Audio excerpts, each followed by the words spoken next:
Voilà, revenons à la libération des 3 derniers otages français au Liban. L'histoire retiendra que cette libération est intervenue le 4 mai 88, à quelques jours seulement de l'élection présidentielle. L'histoire qui est jalonnée de dates retiendra également qu'il aura fallu plus de 3 ans, et oui, plus de 3 ans, pour libérer les otages français.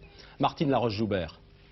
22 mars 1985, Marcel Carton et Marcel Fontaine sont enlevés à Beyrouth-Ouest par le Djihad islamique, organisation intégriste pro-iranienne qui exige l'arrêt du soutien français à l'Irak. Le lendemain, 22 mars, c'est au tour de Gilles Perrol, directeur du centre culturel de Tripoli.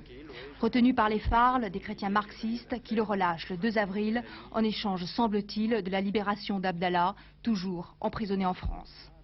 22 mai, sur la route de l'aéroport, enlèvement de Jean-Paul Kaufmann et du chercheur Michel Seurat. Les ravisseurs, le djihad islamique encore. Leurs exigences, la libération du commando Chapour Bakhtiar.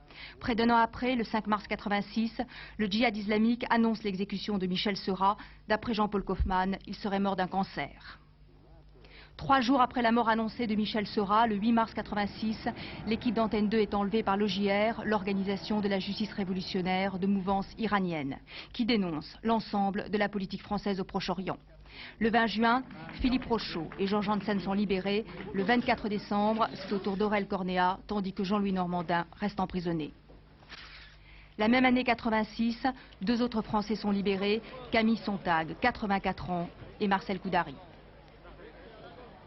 Mais le 13 janvier 87, l'histoire recommence. Roger Hawk, journaliste, est enlevé.